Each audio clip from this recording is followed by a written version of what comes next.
बल्कि लाफ गिराफ करने वाले सरदार पाइंदा गुल को एक बुजदिल चूहे की तरह उसकी हवेली में मैसूर होने पर मजबूर कर दिया था। कोई नहीं, मैंने सरदार के खामोश होते ही बरजस्ता कहा, लेकिन तुम ये भी मानोगे कि मेरी सारी उम्मीदें अपने आदमियों की सुर्ख रूज से वाबस्ता हैं। वो हार गए तो मेरी गर्दन काट दी जाएगी। मेरे जवाब से शायद सरदार पाइंदा गुल की वैश्याना अना को बहुत आसूदगी हासिल हुई। रिसीवर में उसके कह की हवानी घन खरी सुनाई दी। फिर वो पुरगुरूर अंदाज में बोला, ये गर्दनों का सौदा है, मेरी गर्दन या तुम्हारी गर्दन। बचाव का बस एक ही रास्ता है कि मेरा मुतालबा पूरा कर दिया जाए। मेरा अंदाजा है कि तुम्हारे आदमियों ने भी इस बात को अच्छी तरह समझ लिया है। मैं तुम्हारा मजबूर और बेबस कैदी हूँ। जन्नत गुल के फ्लैट में रहकर मैं बस दुआ ही कर सकता हूँ। जन्नत गुल? सरदार पाइंदा गुल अपनी आवाज की पूरी कुव्वत से दौड़ा, तो क्या वो कराची में है? तुम इस खूबसूरत नागन के फ्लैट में क्या कर रहे हो? वो हमारी पेशानियों पर सड़े हुए बबूल की राख मलने पर तुल गया। छोटे खान ने मुझे खैमा बस्ती से जिस मकान में मुंतकिल किया है वहां जन्नत गुल भी मौजूद है। ये कहते हुए मैंने कन नखियों से उन दोनों की तरफ देखा तो उनके चेहरे खौफ से धुआं हो रहे थे और वो उम्मीदों बहिम के आलम में मेरी ही तरफ देख रहे थे।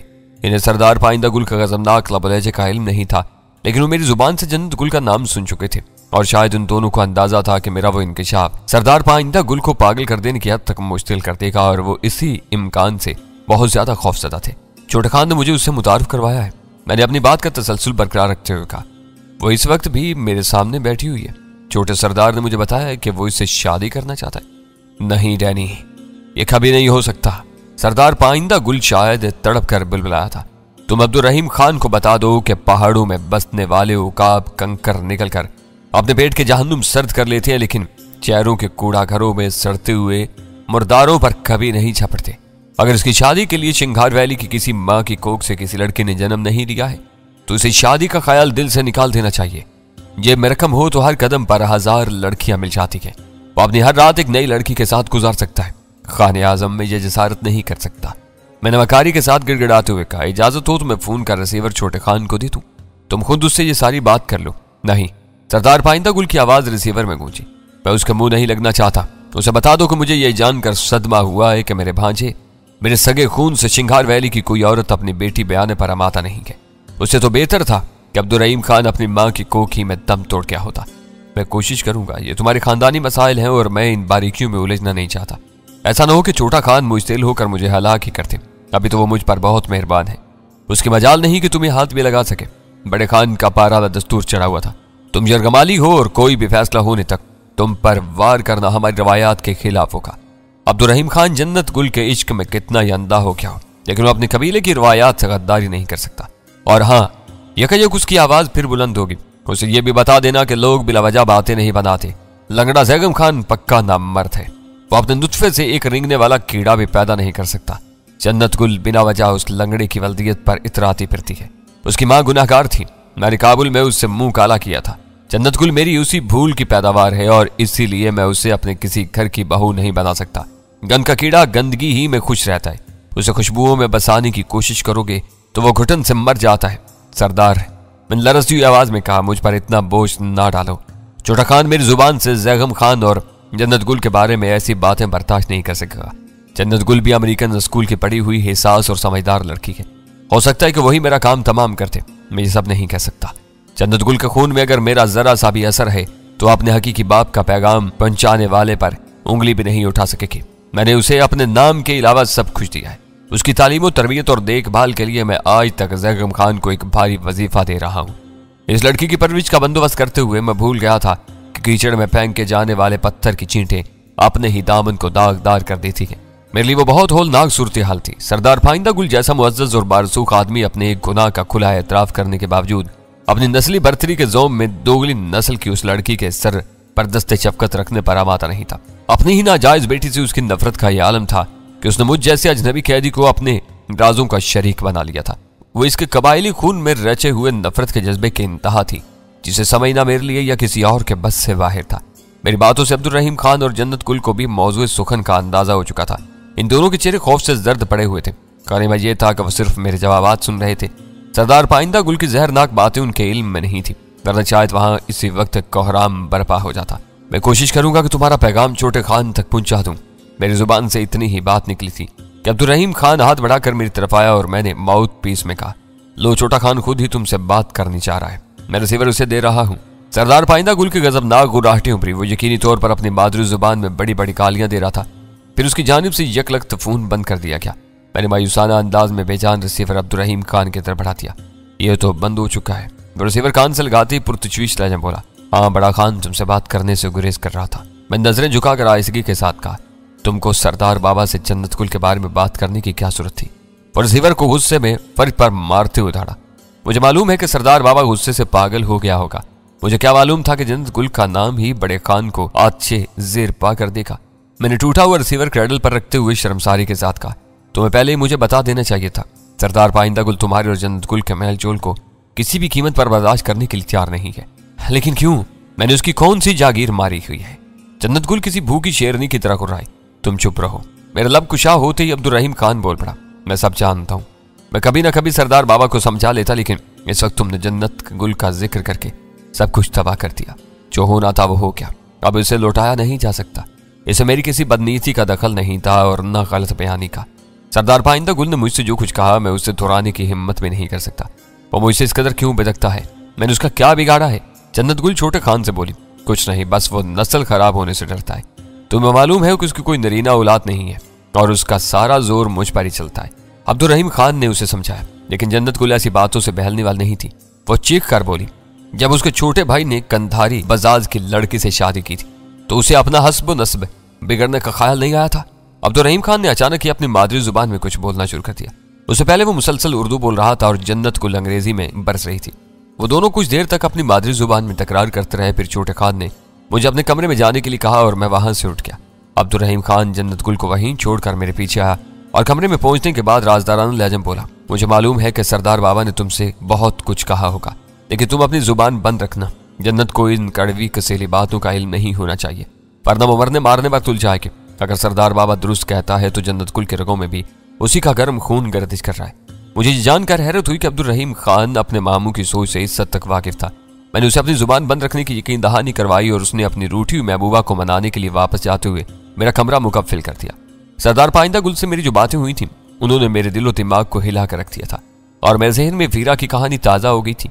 वीरा का दुख भी यही था कि जिमी लॉयड ने उसका नाजायज बाप होने के बावजूद उसे नहीं अपनाया था। वो मगरिब के मादर पितर आजाद मुआशरे की गलास्तों से जन्म लेने वाली कहानी थी, लेकिन जन्नत गुल की कहानी ने अफगानिस्तान की खदामत पसंद और रवायात परस्त सरजमीन पर जन्म लिया था। इस मुमासलत से एक ही बात साबित होती थी कि दुनिया के हर खित्ते में खुद परस्त इंसानों का रवैया एक जैसा था। उनमें से कोई भी अपने गुनाह की जिम्मेदारी कबूल करने पर आमादा नहीं था और दूसरों की जिंदगी जहन्नुम बनाने पर तुला हुआ था। वो बातें मेरे जहन में इस बुरी तरह जमी कि मैं रह रह कर उन्हीं के बारे में सोचता रहा। मेरी अपनी परेशानी जो हर एतबार से संगीन तरीन थी बसे पूछते चली गई थी। मेरा ख्याल था कि मैं किसी हीले बहाने से सरदार पाइंदा गुल से उस अमर की इजाजत ले लूंगा कि गजाला वगैरह को फोन कर सकूं। मकसद यही था कि वो मेरी आवाज और लबलहजे से यह अंदाजा कर लें कि मेरी सलामती को कोई खतरा फौरी लाहक नहीं था। लेकिन वो लोग हर काम पेशा वाराना अंदाज में करने के आदी थी और मुझे ऐसी इजाजत देकर अपने दबाव में कोई कमी करने का खतरा मोल लेने के लिए तैयार नहीं थे। अगले दिन नाश्ते के बाद मुझे एक बार फिर कमरे में मुकफ्फिल कर दिया गया। इस दौरान मेरा और जन्नत गुल का दोबारा सामना नहीं हुआ था और ना ही मैंने अब्दुर्रहीम खान से पिछले दिन के मौजू पर मजीद बात करने की कोशिश की थी।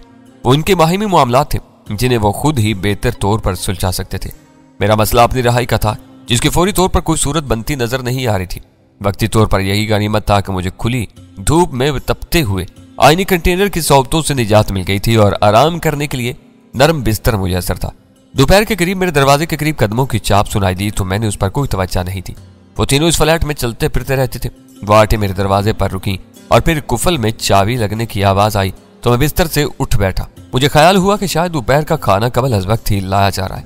दरवाजे के हैंडल की गर्दिश के साथ पट खुला तो वहां मौजूद सरापा को देखते ही मेरे फरिश्ते कोच करके हैरत से मेरा मुंह खुला और फिर कोई आवाज पैदा किए बगैर यूं ही बंद हो गया। खुले हुए दरवाजे में जन्नत गुल शोला चवाला बनी खड़ी थी। हल्के से मेकअप ने उसके हुस्न को चार चांद लगा दी थे, लेकिन जिस चीज ने मुझे भोंचका किया वो उसका चेहरा नहीं बल्कि लिबास था जो उसके हसीन और मुतनासिब बदन के हिजान अंगेज नशीब फराज को छुपाने के बजाय उजागर कर रहा था। उसने किसी भी जेरे जामे के बगैर मुहीन जाली जैसे कपड़े की कमीज से तन की हुई थी। वो कपड़ा इस कदर बारीक और शफाफ था कि उसमें से जन्नत गुल का गुलाबी शहाबी बदन बाहर निकला पड़ रहा था। निगाहों पर जरा सा जोर देकर उसकी शलवार के घेर की हर शिकन अलग अलग की जा सकती थी। वो बेहिजाबी के साथ चंद सानियों तक दरवाजे पर खड़ी रही। उसके पतले पतले होठों पर दिलावेज मुस्कान मचल रही थी। फिर वो दरवाजे से गुजर कर मेरे कमरे में आ गई और चैलेंज करने वाले लहजे में बोली, अचानक मैंने क्यों बैठे हो, बढ़कर मेरा इस्तकबाल नहीं करोगे? मैंने गौर से उसकी आंखों की तरफ देखा, मगर उन बड़ी बड़ी और झील जैसी गहरी आंखों में कुदरती खुमार के अलावा किसी नशे के आसार नहीं थे। मेरे ज़हन में दूसरा ख्याल अब्दुल रहीम खान और उसके साथी के बारे में आया कि वो दोनों कहाँ थे। कहीं वो मेरा कोई इम्तिहान तो नहीं था? शायद जन्नत गुल ने मेरी छेड़छाड़ के बारे में छोटे खान से शिकायत कर दी हो और उसे इंतकामन मुझे ठिकाने लगाने का फैसला कर लिया। सरदार पाइंदा गुल के कौल के मुताबिक मैं उन लोगों का यरगमाली था और मेरे बारे में कोई फैसला होने तक छोटा खान मुझे कोई गुज़र नहीं पहुंचा सकता था। शायद उसने इसलिए जन्नत गुल को सरापाए दावत बनाकर तनहा मेरे कमरे में भेजा था ताकि मैं नफ्सियाती जज्बात से मगलूब होकर उसकी तरफ पेशकदमी करूं और अब्दुल रहीम खान को मेरे सीने में गोलियां उतारने का बहाना मिल जाए। वो हल्फ उठाकर बड़े खान से कह सकता था कि मैंने जन्नत गुल की इज्जत पर हाथ डालने की कोशिश की और उसने गैर से मजबूर होकर मुझे हलाक कर दिया। वो ख्याल जहन में आते ही मुझे जन्नत गुल के दावत अंगेज वजूद से खौफ आने लगा। इतनी देर में उसका महकता हुआ वजूद मेरी सांसों की रसाई में आ चुका था। मैं खौफजदा होकर मसहरी पर चढ़कर उसके वस्त में पहुंच गया और हकलाते हुए बोला, मुझसे दूर रहो, मेरे करीब ना आना। यह बताओ कि छोटा खान और उसका ताकतवर साथी कहाँ है? वो दोनों अपना कल वाला मुर्दा दफनाने गए हुए हैं। वो मेरी हालत से महजूज होते हुए बोले, इस वक्त यहाँ मेरे और तुम्हारे अलावा कोई नहीं है। कल मैं बेजार हो रही थी तो तुम मुझे नदीदों की तरह घूर रहे थे। अब मैं खुद तुम्हारे पास आई हूँ तो खौफ से हकला रहे हो। लेकिन क्यों?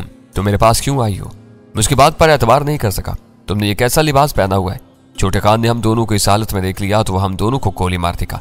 वो मुतरन्नम आवाज में हंसी और फिर बोली, तुम यकीन करो कि वह शाम से पहले नहीं आएगा। अपने आदमी के तदफीन के बाद वो तुम्हारे आदमियों से मिलने जाएगा। वहां कोई अहम बात तय होने वाली है। ये वक्त बातों में जाया न करो। पका हुआ फल खुद झोले में आ गिरे तो उसे हर हालत में खा लेना चाहिए। लेकिन तुम यकायक मुझ पर इतनी मेहरबान क्यों हो रही हो? मैंने पलकें झपकाते हुए पूछा। मेरा खौफ अपनी जगह था, लेकिन मैं उसे देख देख कर हैजान में भी मुब्तला हुआ जा रहा था और मेरा सांस सीने में फंसने लगा था। मैं शिंगार वैली के इन खानों की इज्जत अपनी एड़ी के नीचे मसल देना चाहती हूँ। वो एकदम तैश में आ गई। तुम इनके यरगमाली हो और यरगमाली को औरत का कुर्ब मिल जाना इन सरदारों के लिए डूब मरने का मकाम होता है। छोटा खान दुनिया का सबसे बड़ा बुज़दिल है। वो बड़े खान से डरकर मुझसे शादी नहीं करता और मुझसे डरकर मेरे बिस्तर से दूर रहता है। इसमें मर्दों वाली कोई बात ही नहीं है। मैं तुम्हारे पास आ गई हूँ, लेकिन मैं जबरदस्ती इसकी बाहों में नहीं गिर सकती। दुनिया की कोई औरत अपने महबूब के सामने इस तरह नहीं गिर सकती। और वो पाइंदा खुदा उसे बर्बाद करे। जब उसे मेरी और तुम्हारी इस मुलाकात का इल्म होगा तो वो पहाड़ों में इस तरह सीना कोबी करता फिरेगा कि पत्थरों में शिगाफ पड़ जाएंगे। उसे यूं महसूस होगा जैसे मैंने उसके पुरजलाल चेहरे पर सड़े हुए बबूल की राख मलती हो। ये खान अब तक औरतों को पीसते चले आए हैं, लेकिन मैंने बता दूंगी कि औरत का इंतकाम क्या होता है। इस बार जन्नत गुल का हर लफ्ज मेरे दिल में उतरता चला गया और मेरे वजूद पर उसके होश रुबा पैकर का खुमार छाने लगा। मैं मसहरी के वस्त से उसकी तरफ बढ़ा और फिर उसका मरमरी बाजू थाम कर उसे अपने करीब बिठा लिया और मुलायमत के साथ पूछा, तुम जानती हो कि शिंगार वैली का सरदार पाइंदा खान तुम्हारा कौन होता है? मैं बहुत कुछ जानती हूँ और कुछ भी नहीं जानती। काबुल के जिन लोगों ने उसे देखा है वो मेरी सूरत में उसकी शबाहत बताते हैं। वो ये भी कहते हैं कि 22 बरस पहले सरदार पाइंदा गुल ने एक रात हमारे घर में गुजारी थी। वो मुंह अंधेरे वापस लौट गया था और उजाला फैलने से पहले जैगम खान ने मेरी माँ की जुबान काट कर उसे जिंदगी भर के लिए गूंगी बना दिया था। बताओ तुम मुझसे और क्या पूछना चाहते हो? इस वक्त उसकी मुतरन्नम और नुकरई आवाज में बला का जहर उतर आया था और आंखों में नफरत के कूंदे लपकने लगे थे। मेरा ख्याल है कि तुम जरूरत से ज्यादा जानती हो, मैंने थकी हुई आवाज में कहा और उसके करीब कह सका। अगर पाइंदा खुद को फकरिया खूनी भेड़िया कहता है तो शायद मैं भी उसी खूनी भेड़िए की औलाद हूँ।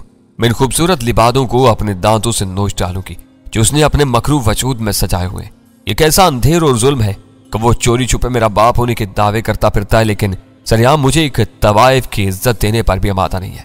तवाइफ का एक ठिकाना होता है। वो अपने कोठे पर बंद संवर कर बैठती है और उसके खरीदार रकम की थैलियां लेकर सर झुकाए उसके सामने आते।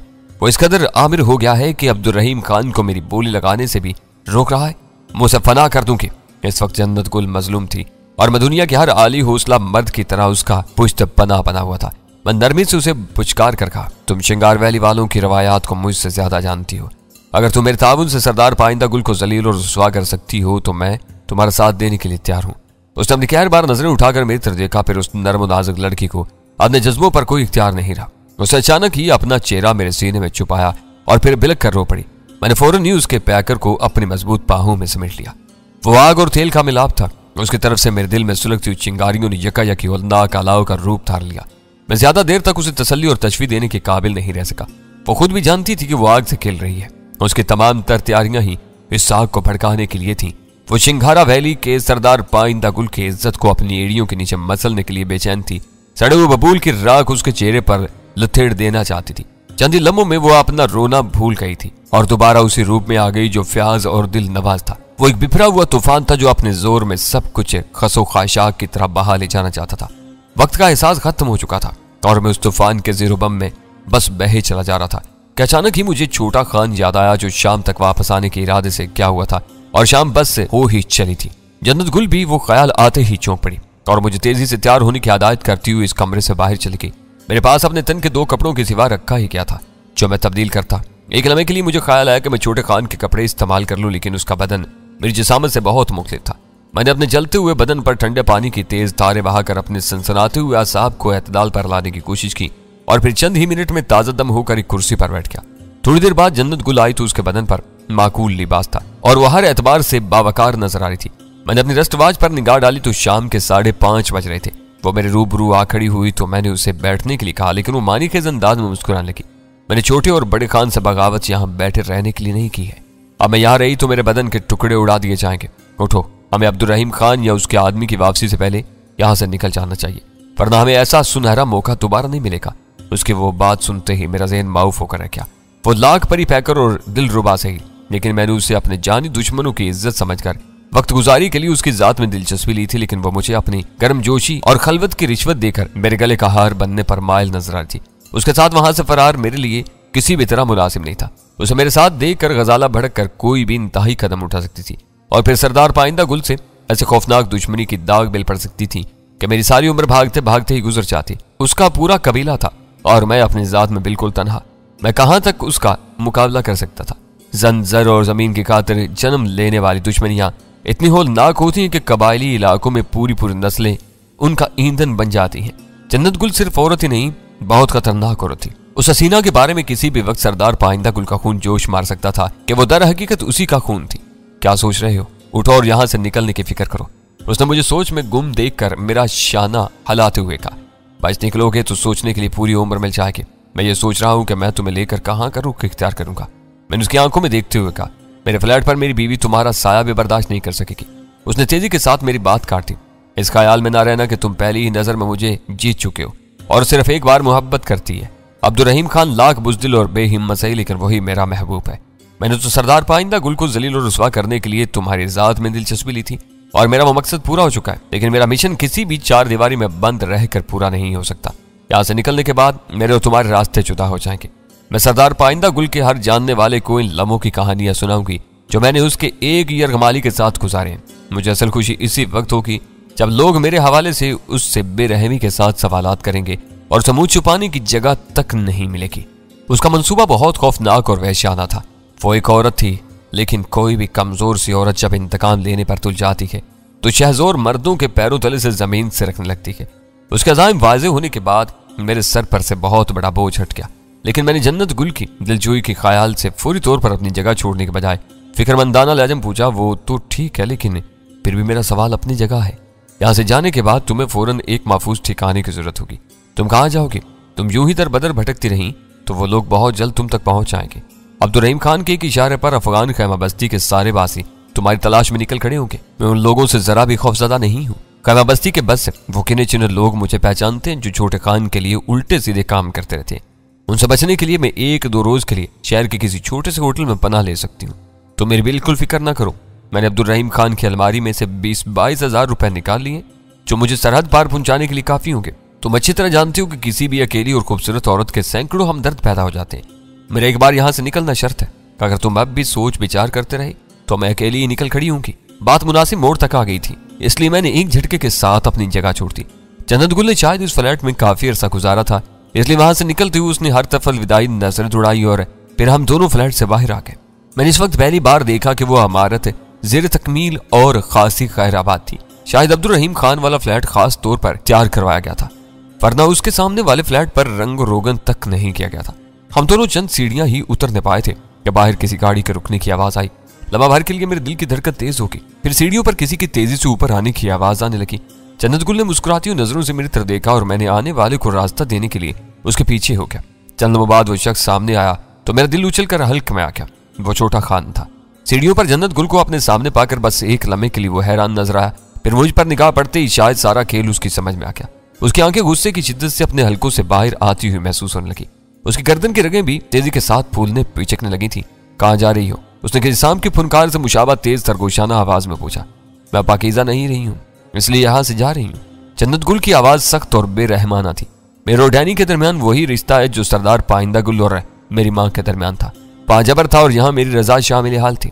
वहां जैगम खान ने मेरी माँ की जुबान काट दी थी, लेकिन मैं तुमसे अंग्रेजी बोल रही हूँ क्योंकि मेरा कोई शौहर नहीं है जो मुझे हक गोई से रोकने के लिए मेरी जुबान काट सके।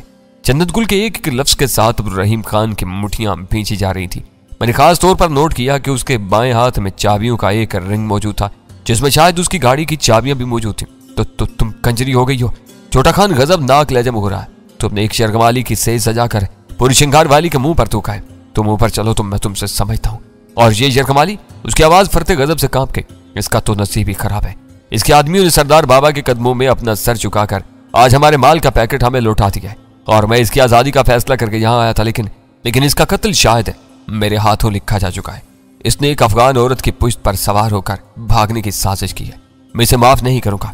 अपनी बात मुकम्मल करते ही उसने बिजली की सी तेजी से अपनी जेब से एक चाकू निकाला और उसका कोई लीवर दबाकर पल भर में चाकू का चमकता हुआ लंबा पल जन्नत गुल के पेट के सामने लहराने लगा। जन्नत गुल ऊपर जाने के लिए वापस मुड़ी तो मुझे उसके बंद होंठों के सिरों पर इस्तजाइया से मुस्कुराहट के मचलने का एहसास हुआ। वो जाते जाते अब्दुल रहीम खान के बेरहमाना चुंगल में फंस चुकी थी, लेकिन मैं ये अंदाजा लगाने से कासिर था कि वो फ्लैट में वापस जाकर क्या करना चाह रही थी। मैं छोटे खान की शिकारी चाकू के मुकाबले में गैर मुसल्ला था। वक्त हासिल करने के लिए इस मौका पर जन्नत गुल की तकलीद ही सबसे मुनासिब थी। हम छोटे खान के फ्लैट के सामने पहुंचे तो उसने वैश्याना अंदाज में चाकू का पल लहराकर हम दोनों को एक तरफ हटाया और फिर अपनी चाबी से कुफल खोलकर दरवाजे को अंदर खोल दिया। उसके इशारे पर हम दोनों अंदर दाखिल हो गए। छोटा खान उजलत और असाबी तनाव के आलम में की होल से अपना की रिंग निकालना भूल गया था। मैं हर बात पर गहरी नजर रख रहा था, इसलिए मैंने अंदर दाखिल होते हुए नहायत गैर महसूस अंदाज में वो की रिंग निकाल कर अपनी जेब में मुंतकिल कर लिया। इस लर्जा के सूरत हाल में मेरा जहन पूरी तरह काम कर रहा था। मुझे वो जिंदगी और मौत के फैसला कुल लम्हात नजर आ रहे थे, लेकिन मैं ये अंदाजा लगाने से कासिर था कि अब्दुल रहीम खान का तनुमन साथी कहाँ था। अगर छोटा खान अकेला था तो मेरी और जन्नत गुल की गुलू खलासी के इम्कानात मौजूद थे, लेकिन दूसरी सूरत में हमारे लिए बचाव का हर रास्ता मसदूद हो चुका था। वो दूसरी सूरत यह हो सकती थी कि वो वैश्य नीचे गाड़ी में बैठा हुआ अपने आका की वापसी का इंतजार कर रहा हो। जिनों से छोटे खान की बजाय हम दोनों को बरामद होता देखकर वो शख्स हमारे फरार की राह में हायल हो सकता था।